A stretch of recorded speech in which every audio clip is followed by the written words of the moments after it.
نحمده ونصلي على رسوله الكريم أما بعد فأعوذ بالله من الشيطان الرجيم بسم الله الرحمن الرحيم رب اشرح لي صدري ويسر لي أمري واحلل عقدة من لساني يفقهوا قولي ربنا زدنا علما اللهم فقهنا في الدين رب يسر ولا تعسر وتمم بالخير وبك نستعين اللهم إني أسألك علما نافعا ورزقا طيبا وعملا متقبلا آمین یا رب العالمین۔ علم التجوید لیول 1 کورس سبق نمبر 2۔ ہم انشاءاللہ اپنے لیول 1 کورس میں ساتھ ساتھ روزانہ ایک حدیث بھی دیکھیں گے، یاد کریں گے۔ تو آج کے سبق میں ہم انشاءاللہ پڑھیں گے حدیث مبارکہ ہے قرآن پڑھنا اور پڑھانا۔ حضرت عثمان رضی اللہ عنہ نبی رحمت صلی اللہ علیہ وآلہ وسلم سے روایت کرتے ہیں کہ آپ صلی اللہ علیہ وآلہ وسلم نے فرمایا، تم میں سے سب سے بہتر وہ شخص ہے جو قرآن سیکھے اور اسے سکھائے۔ حدیث کی وضاحت دیکھتے ہیں کہ بہترین کون ہوتا ہے۔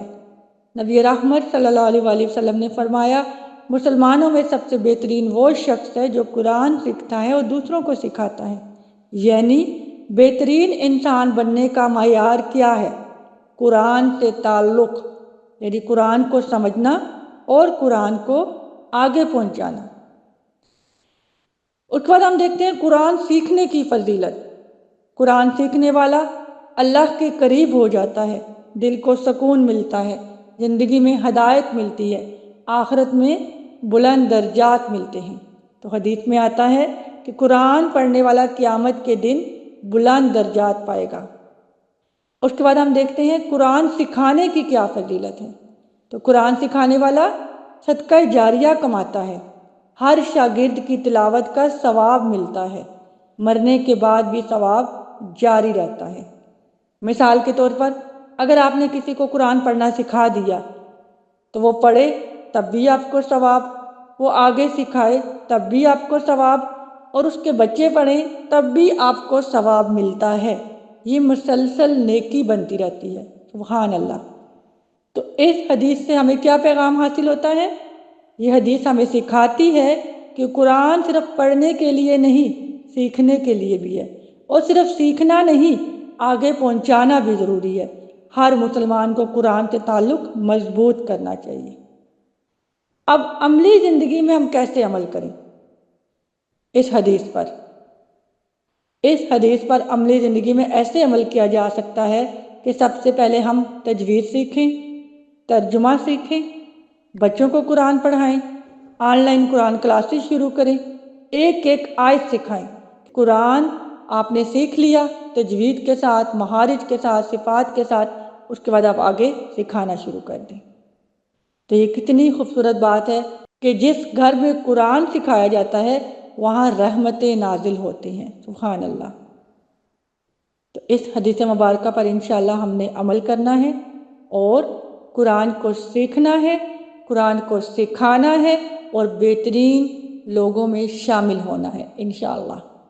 تو آج کے سبق میں ہم انشاءاللہ پڑھیں گے تجوید کے لغوی اور اصطلاحی معنی، پھر لحن اور لحن کی اقسام، اس کے بعد ہم دیکھیں گے لحن جلی کی اقسام اور ان لحن کے احکام، پھر مفرد حروف بالترتیب دیکھیں گے انشاءاللہ، اور اس کے بعد حرکات کو دیکھیں گے کہ حرکات کتنی ہوتی ہیں اور ان کو کیسے ادا کیا جاتا ہے۔ سب سے پہلے دیکھتے ہیں تجوید کے لغوی معنی اور اصطلاحی معنی کیا ہیں۔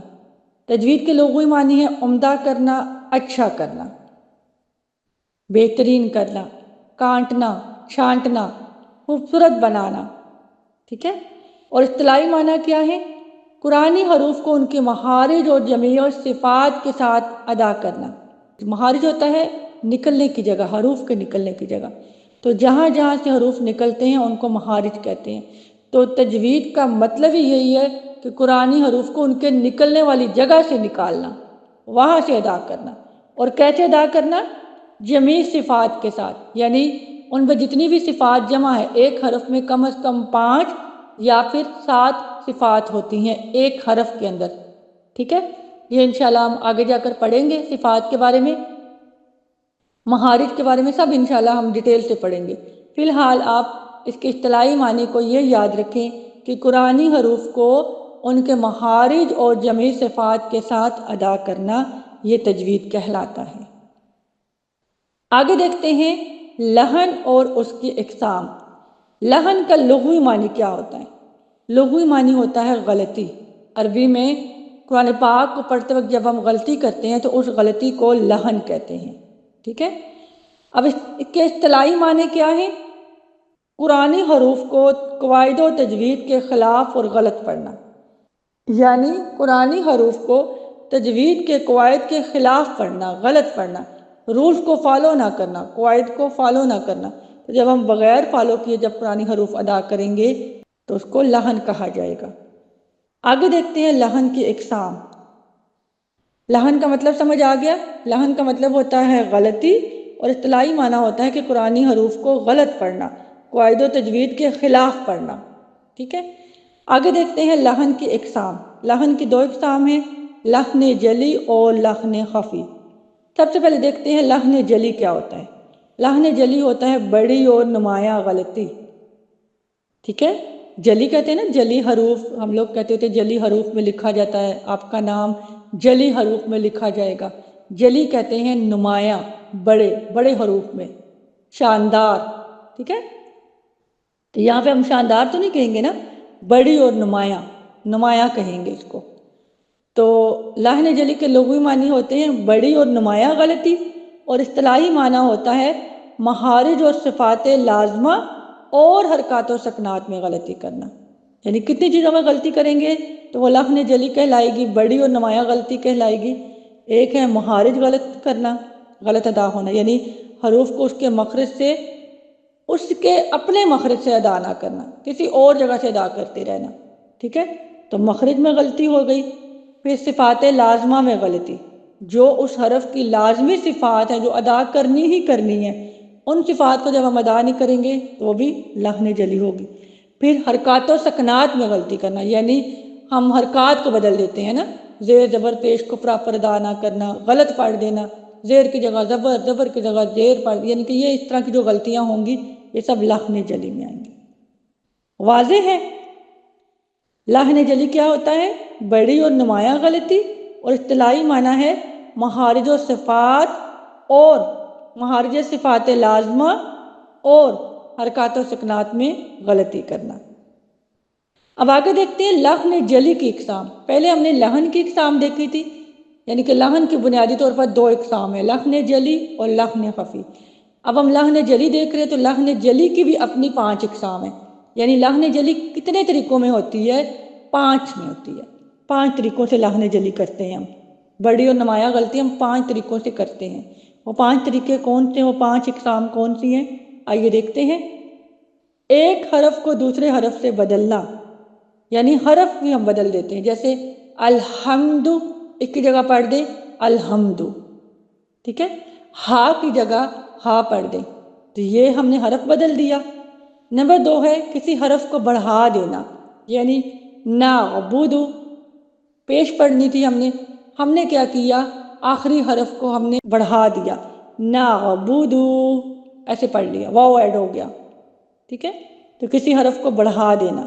یا پھر نمبر 3 ہے کسی حرف کو کم کر دینا، جیسے کہ ایاک، اس کے بجائے ہم پڑھیں ایاک، الف ہی ہم نے ڈراپ کر دیا، الف ہی ادا نہیں کیا، جلدی سے پڑھ دیا تو حرف کم ہو گیا۔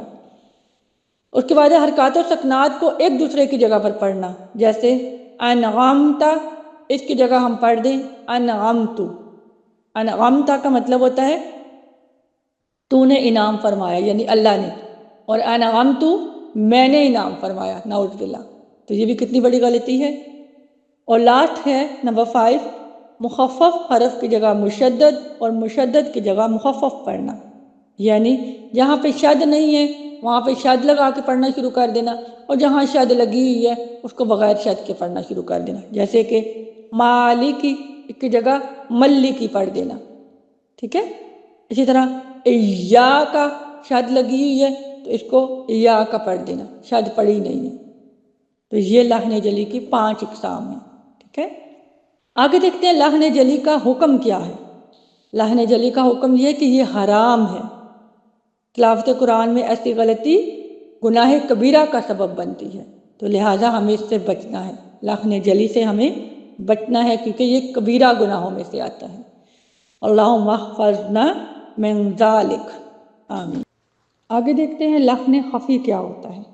خفی کہتے ہیں چھوٹی اور پوشیدہ غلطی کو، خفی کہتے ہیں چھوٹی اور پوشیدہ غلطی۔ اصطلاحی معنی کیا ہے کہ تحسین حروف سے تعلق رکھنے والی صفات میں کمی بیشی کرنا، مثلا ترقیق، تفخیم، اخفاء، ادغام، اقلاب اور مدود فریہ میں غلطی کرنا، ان کو غلط ادا کرنا، ٹھیک ہے۔ ابھی آگے چل کے آپ انشاءاللہ یہ قواعد دیکھیں گے، ترقیق کیا ہوتا ہے، تفخیم کیا ہوتا ہے، اخفاء، ادغام، اقلاب، مد فرعی، یہ سب آپ آگے جا کے انشاءاللہ دیکھیں گے۔ فی الحال اتنا یاد رکھ لیں کہ تحسین حروف سے تعلق رکھنے والی صفات میں کمی بیشی کرنا، تو یہ لحن خفی کہلاتا ہے۔ تحسین حروف کیا ہوتا ہے؟ حروف کی خوبصورتی۔ کیسے ہوگی حروف کی خوبصورتی؟ جب ہم حروف کو صفات کے ساتھ ادا کریں گے، تو جب ہم ان صفات میں کمی بیشی کر دیں گے تو پھر کیا ہوگا؟ حروف کی خوبصورتی ختم ہو جائے گی۔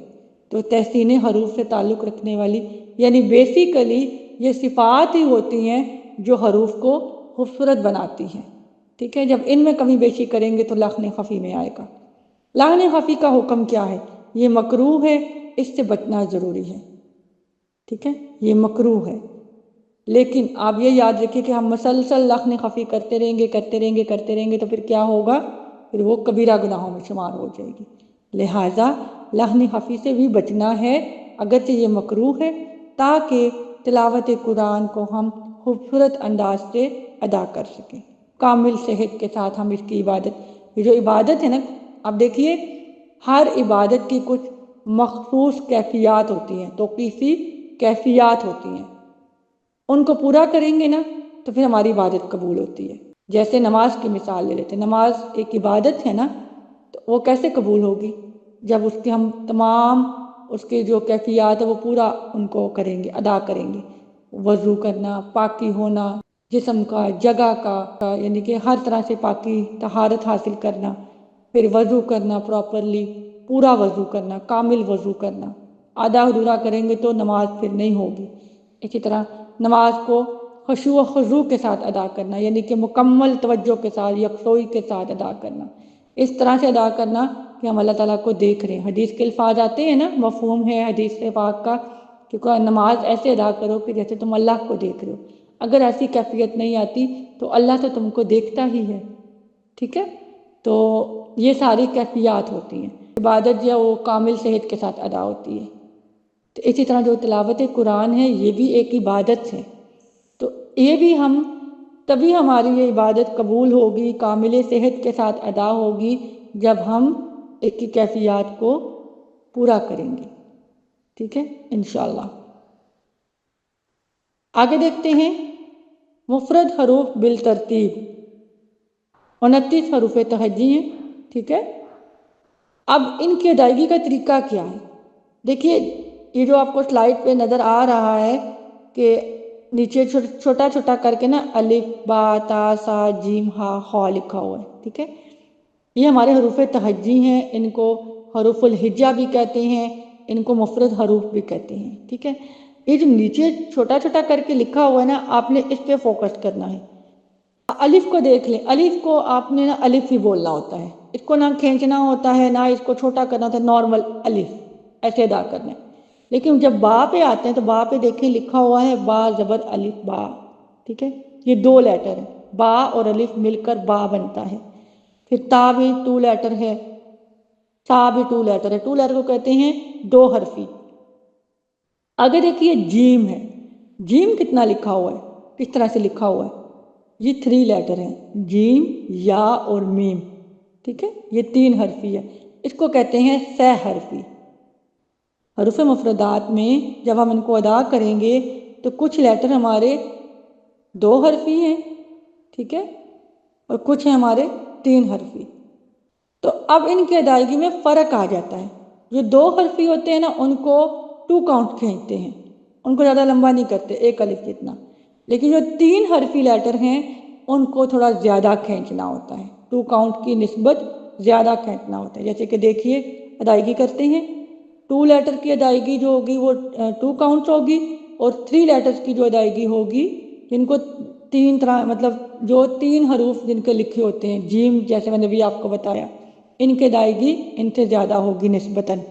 دیکھیے الف، با، تا، سا، جیم، یہاں فرق آ گیا نا، با، تا، سا، یہ اتنا کھینچا۔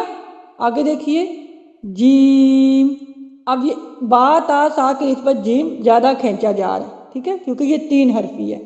آگے دیکھیے ہا، خو، آپ کو ان کو صفات کے ساتھ ادا کرنا ہے، ٹھیک ہے۔ جیسے دیکھیے ہا، تو یہاں پہ کیا کرنا ہے آپ نے، جیسے ٹھنڈی سانس آتی ہے نا باہر، اس طرح سے آپ کی آواز آنی چاہیے۔ یہ حروف ہلکی میں سے نا آگے چل کے پڑھیں گے انشاءاللہ۔ اس کے بعد دیکھیے خو، خو، خو، خو کو صرف خو کو ہی پر نہیں کرنا، الف کو بھی پر کرنا ہے، ٹھیک ہے، خو، اور تھوڑا سا یہ اس طرح سے خرخراہٹ کی آواز آتی ہے خو ادا کرتے ہوئے۔ آگے دیکھیے دال، اب یہ 3 حرفی ہے تو زیادہ کھینچا گیا۔ زال، زال کو نرمی سے ادا کریں گے۔ را، را جو ہے یہ شبہ مستعلیہ میں سے ہے، یعنی کبھی پر پڑھا جاتا ہے کبھی باریک پڑھا جاتا ہے، انشاءاللہ اس کو بھی آگے دیکھیں گے کہ کب پر پڑھا جائے گا کب باریک پڑھا جائے گا۔ زا، زا کو ادا کرتے ہوئے سیٹی کی آواز آنی چاہیے، زا، ٹھیک ہے۔ سین، یہ بھی دیکھیے سین، سیٹی کی آواز آ رہی ہے اور کھینچا جائے گا کیونکہ یہ 3 حرفی لیٹر ہے۔ آگے شین، شین، شین کے ادا کرتے وقت آواز منہ میں پھیل جاتی ہے۔ انشاءاللہ یہ جو سیٹی والے حروف ہیں، نرمی والے حروف ہیں، یہ آواز پھیلنے والے حروف ہیں، یہ سب انشاءاللہ ڈیٹیل آپ آگے جا کے پڑھیں گے انشاءاللہ۔ صاد، صاد بھی سیٹی والا حروف ہے، اس کو ادا کرتے ہوئے بھی ایک تو پر پڑھا جائے گا، دوسرا سیٹی آنی چاہیے۔ صاد، دود، دعات بھی جو ہے یہ بھی پر پڑھا جائے گا۔ تو، زو، یہ بھی پر حروف ہے۔ دیکھیں پر حروف جو ہے نا انشاءاللہ آگے چل کے ہم دیکھیں گے، یہ 7 حروف ہوتے ہیں جو ہر حال میں پر پڑھے جاتے ہیں، موٹے پڑھے جاتے ہیں، ان کو حروف مستعلیہ کہتے ہیں۔ ان کا مجموعہ ہے خصہ، ضغطن، کز، ٹھیک ہے، خصہ، ضغطن، کز۔ اب یہ جو حروف ہیں انشاءاللہ یہ مجموعہ، ان کی پہچان سب انشاءاللہ آگے جا کے پڑھیں گے۔ فی الحال اتنا یاد رکھیں کہ یہ جو خ، صاد، ضاد، غین، تو، قاف دو نقطوں والی اور را، یہ جو 7 حروف ہیں یہ آپ نے پر ادا کرنے ہیں۔ اور یہاں پہ دیکھیے مفرد حروف کو ادا کرتے ہوئے وقت بھی میں ان کو پر ادا کر رہی ہوں۔ آگے دیکھتے ہیں عین، عین حلق سے آئے گی آواز، وسط حلق سے۔ غین، ٹھیک ہے، یہ حروف ہلکی ہیں۔ فا، قاف، یہ بھی حلق سے آواز آئے گی اور پر آواز آئے گی۔ اگلا کاف جو ہے وہ باریک کاف ہوگا، آپ نے باریک آواز نکال لیں گے، کاف، ٹھیک ہے۔ آگے ہے لام، میم، یہ دیکھیے سب 3 حرفی حروف ہیں، میں ان کو کھینچ رہی ہوں۔ نون، واو، ہا، حمزہ، یا، ٹھیک ہے۔ امید کرتی ہوں آپ اس ادائیگی کو فالو کریں گے اور اپنے حروف کو اچھی طریقے سے اتنی پریکٹس کریں گے اور پھر اپنی معلومات کو انشاءاللہ سنائیں گے۔ آگے ہم دیکھتے ہیں کہ حرکات کتنی قسم کی ہوتی ہیں۔ حرکات 3 قسم کی ہوتی ہیں، زبر، زیر اور پیش، اور بھی حرکات ہیں، ٹوٹل حرکات 9 ہوتی ہیں۔ فی الحال ہم یہاں پہ 3 بیسک حرکات پڑھیں گے، ٹھیک ہے، یعنی 3 حرکات دیکھیں گے۔ کون کون سی؟ زبر، زیر اور پیش۔ زبر کو عربی میں کیا کہتے ہیں؟ فتحہ۔ اب آپ نے نیکسٹ ٹائم کیا کرنا ہے، جب بھی زبر بولا جائے تو آپ نے اب زبر کو کیا کہنا ہے؟ فتحہ۔ اس کے بعد ہے زیر۔ زیر کو کیا کہتے ہیں؟ کسرہ۔ نیکسٹ ہے پیش۔ پیش کو کیا کہتے ہیں؟ ضمہ۔ ٹھیک ہے، یہ 3 حرکات ہیں۔ اب ان کی ادائیگی دیکھتے ہیں۔ زبر یعنی فتحہ کی ادائیگی کیسے کریں گے؟ منہ کو اوپر کی طرف کھولیں گے، جیسے کہ با، تا، یہ سب ہم لوگ منہ کھول رہے ہیں۔ آگے زیر یعنی کسرہ کی ادائیگی، اس کی کیسے ادائیگی کریں گے؟ نچلے جبڑے کو پیچھے کی طرف لے جائیں گے، نچلے جبڑے کو پیچھے کی طرف لے جائیں گے، اس کو کہتے ہیں زیر یعنی کسرہ کی ادائیگی۔ اور لاسٹ ہے پیش۔ پیش یعنی ضمہ، اس کی ادائیگی کیسے کریں گے؟ دونوں ہونٹوں کو مکمل گول کریں گے، اتنا گول کریں گے کہ ناک کی سیٹ سے آپ کے ہونٹوں کی گولائی نظر آئے گی، جیسے کہ نعبدو، بدو۔ یہاں پہ دیکھیے اب دال کے اوپر دمہ ہے، پیش ہے، تو ہونٹوں کو پراپر پورا مکمل گول کیا ہے۔ ٹھیک ہے، یہ ہے ہماری تینوں حرکات اور ان کی ادائیگی کا طریقہ۔ اب یہاں پہ دیکھیے فتحہ یعنی زبر، اس کو جب ہم منہ کو اوپر کی طرف کھولتے ہیں اس کو کیا کہتے ہیں؟ انفتاح فم۔ منہ کو اوپر کی طرف کھولنا اس کو کیا کہتے ہیں؟ انفتاح فم۔ یہ ہوتا ہے فتحہ کی ادائیگی کا طریقہ۔ کسرہ کی ادائیگی کا طریقہ ہم نے کیا دیکھا؟ نچلا جبڑا پیچھے کی طرف کرنا، اس کو کہتے ہیں انخفاض فم۔ اور ضمہ کی طرف ہم نے کیا دیکھا تھا؟ ضمہ کی ادائیگی کا طریقہ ہم نے کیا دیکھا؟ دونوں ہونٹوں کو گول کرنا، اس کو کیا کہتے ہیں؟ انضمام شفتین۔ امید کرتی ہوں آج کا لیسن آپ کو اچھے سے سمجھ آ گیا ہوگا انشاءاللہ۔ کوئی بات، کوئی سوال سمجھ نہ آئے، پوچھنا ہو، کوئی پوائنٹس، کوئی بات سمجھ نہ آئے تو کمنٹ سیکشن میں آپ اپنا سوال کر سکتے ہیں، انشاءاللہ آپ کی رہنمائی کر دی جائے گی۔ چلیے آج کا لیسن یہیں تک رکھتے ہیں، دعا پڑھ لیتے ہیں۔ سبحانک اللہم و بحمدک نشہد ان لا الہ الا انت نستغفرک و نتوب الیک۔ السلام علیکم ورحمۃ اللہ وبرکاتہ۔